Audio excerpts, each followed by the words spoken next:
Hello again, welcome to Discovering the Real God, and we're looking at the question of waiting. This is the beginning of part 3.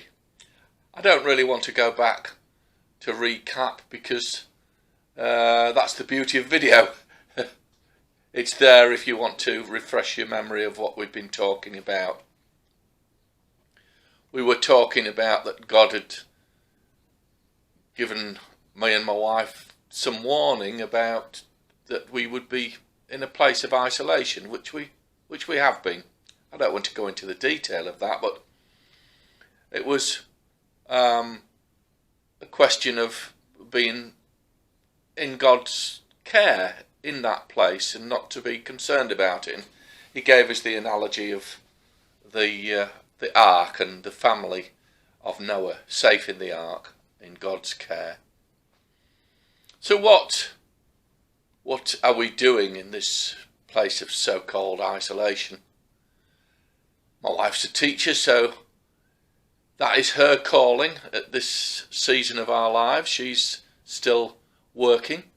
I'm retired. So my calling was, for that previous season, a healthcare professional. I've actually never been so certain of anything in my life that God called me into that job. I was an engineer originally, and then was called into nursing when I came to know the Lord. And as I say, I've been totally convinced of that. I'm actually writing a book about my career and it's almost finished. God did some amazing things, but I don't want to digress. I knew exactly where God wanted me to be, and that was absolutely wonderful. It's actually marvellous to be in that place, I felt.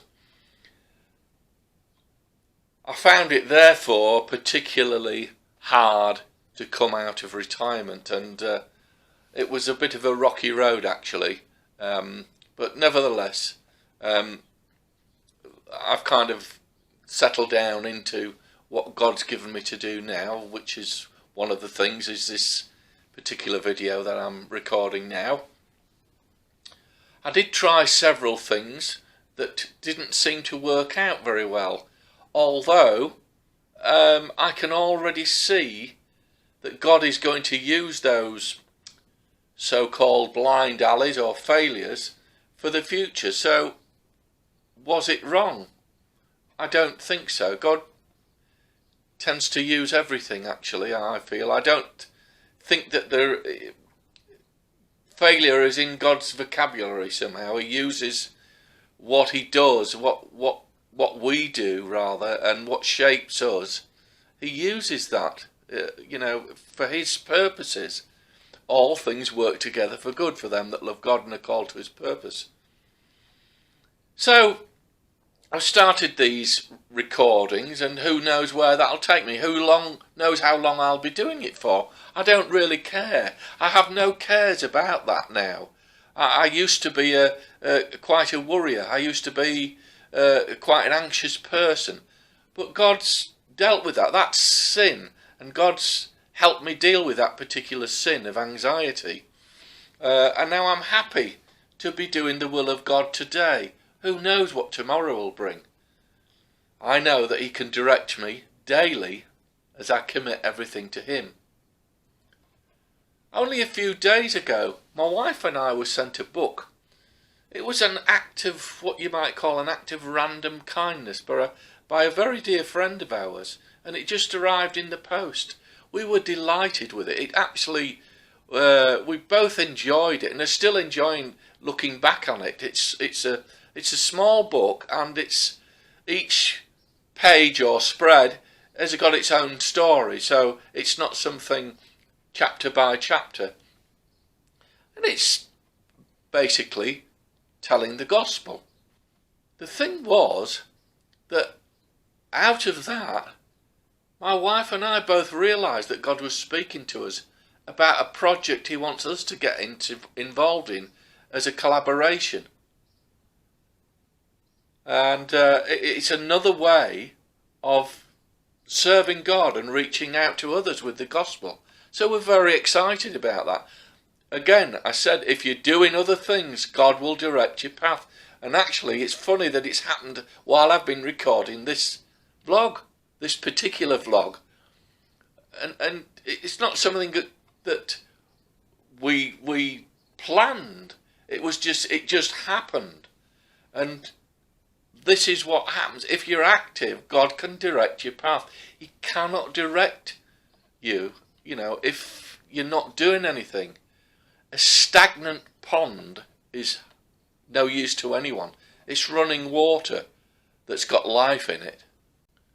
I hope this stimulates you a little bit to begin to think of things that you can do, because we also support other ministries in different parts of the world, that is. And I don't just mean sending money or prayer. I mean that I don't mean to belittle that. That's admirable. And if you can't do something yourself because you're physically inhibited or you just simply can't do it, sending support in financial terms and praying is a wonderful thing to do. You're part of that ministry. But no, we're in touch with these particular people. We're in touch with them very, very regularly. And they actually express their concern sometimes, and we pray with them. And we sometimes are able to give them some advice.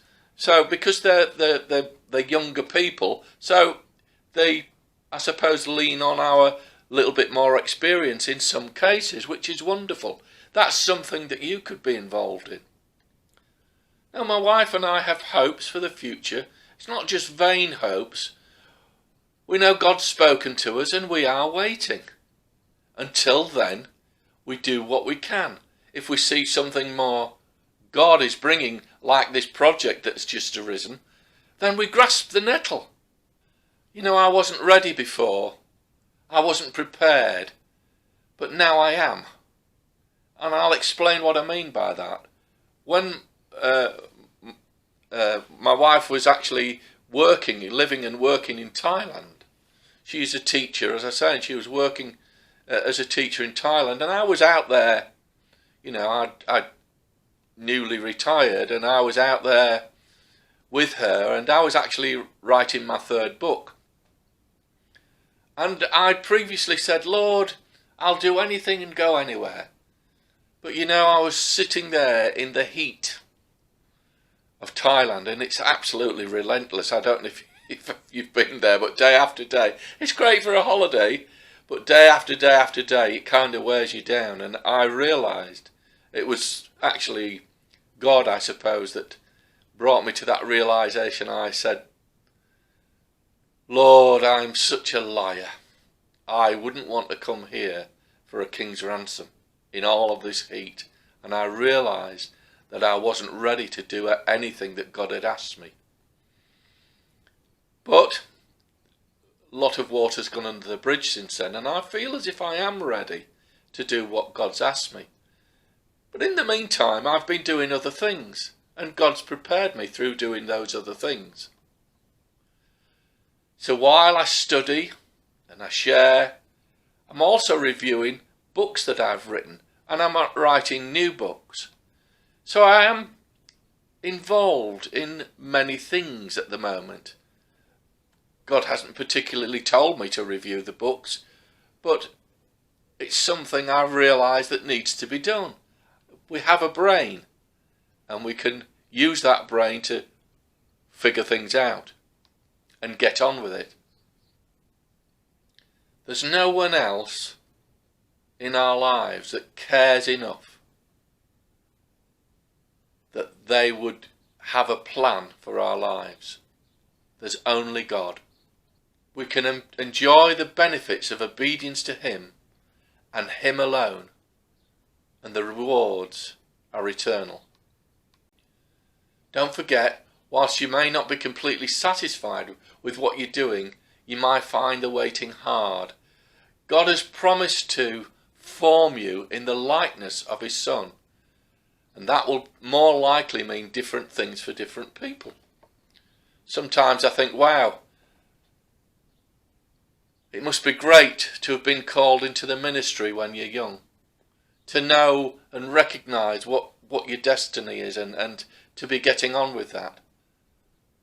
You know, I've been so guilty of separating the things that, you know, I saw as ministry and going to work, when I realised that my work was my ministry.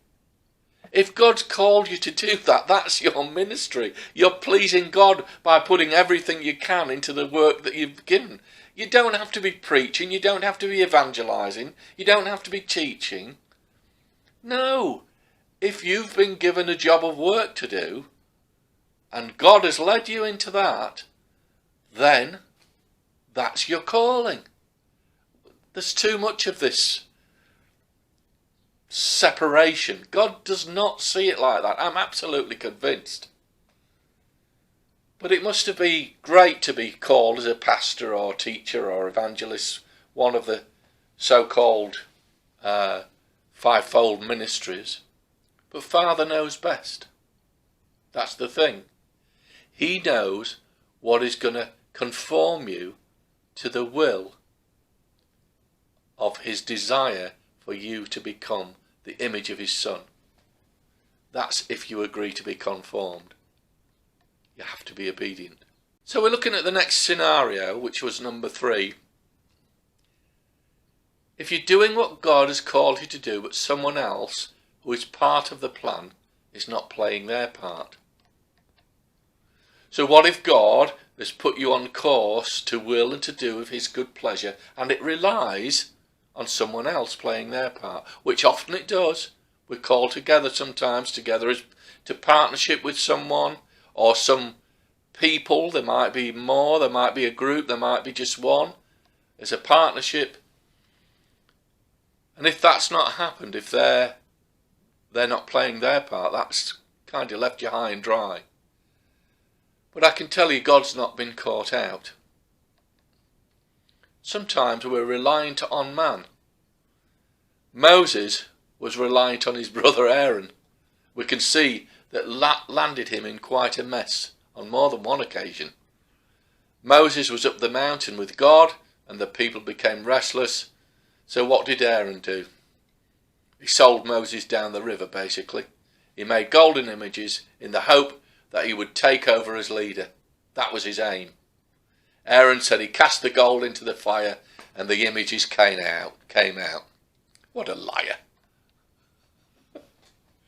If that wasn't enough, later on, Aaron and Miriam tried to usurp Moses' authority, and God had to step in and deal with that situation. It goes on. Joseph sold into slavery.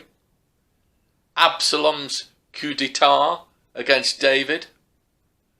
Zebedee's sons wanted to sit at the right and the left of Jesus.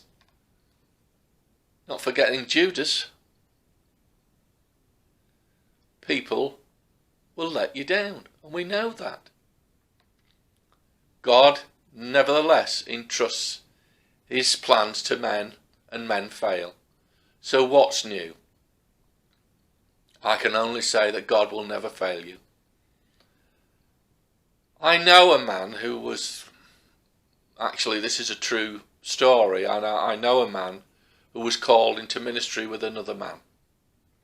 And it's quite a few years ago, and I don't want to get into criticism or anything like that. This is simply an observation of what happened.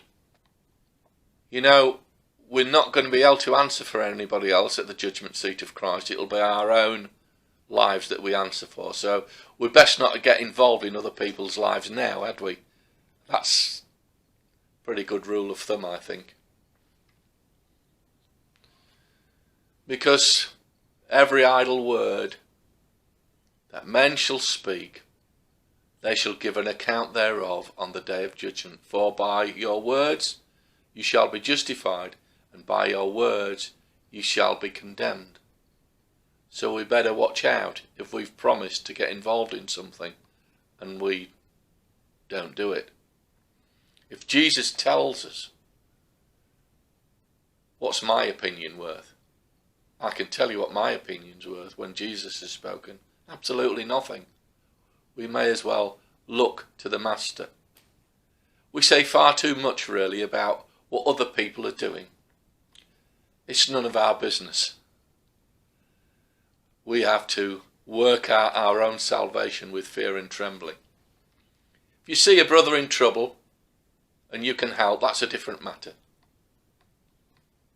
So back to the story. Let's just call these characters Smith and Jones for the sake of argument. Smith and Jones were great friends and brothers in the Lord. They met together to fellowship, debated the scriptures, explored the scriptures, prayed together, were complete confidants in each other, and did all the things that friends did. They went out together sometimes. In the fullness of time, circumstances in both their lives changed. And they came together at one particular time and realised that God was calling them into a ministry together. There was great excitement between the pair, as you can imagine, and they talked about it. And in the next weeks that ensued, they made some plans, and the thing was, after a few weeks, that whilst Smith was still excited, Jones had begun to cool off. And one particular meeting, he said, I'm not going to do anything. I'm going to wait for God. And as far as I know, that is exactly what he said. Well, okay. Smith said, okay, what we can do is get together and pray. That's what we can do. No, said Jones. I'm going to wait for God. And that was it. That was the line drawn. So, after a time, Smith began to get involved in other things. They've remained friends. Didn't fall out over it or anything like that. But Smith was directed in another direction completely. He got into other things. Happy, fulfilled, not looking back at all. God was taking him into other things, from strength to strength, from glory to glory. Jones, and this is still true today, we're talking about years have passed since this happened, Jones is still waiting for God. From day to day, week to week, and year to year, he's still waiting for that knock on the door. It's not going to happen. How sad. I remember when I was fairly new in the Lord, I was at church and our pastor, Pastor Paul Weaver. If you're out there, Paul, God bless you. He told us about an old lady who died. She died a very lonely and pathetic creature, yet she was a Christian. She withdrew to her home and waited for God. She waited for God and waited for God. But nothing happened. She waited for her friends to come, but they didn't come. In fact, after her death, Pastor Weaver told us that they looked in her diary and every page said the same thing. Nobody came. Nobody came. Nobody came. Nobody came. And so on.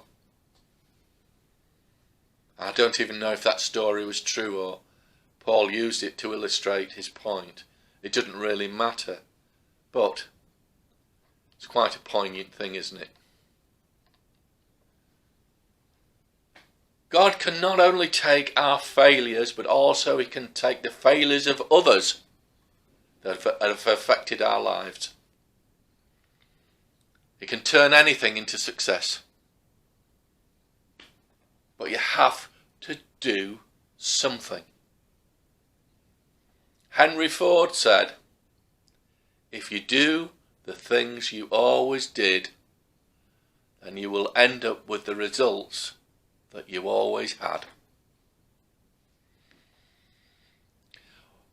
Well, we've come to the end of the vlog for this time, and I hope to see you again very soon with, I think, will be the final part. God bless you. Bye-bye.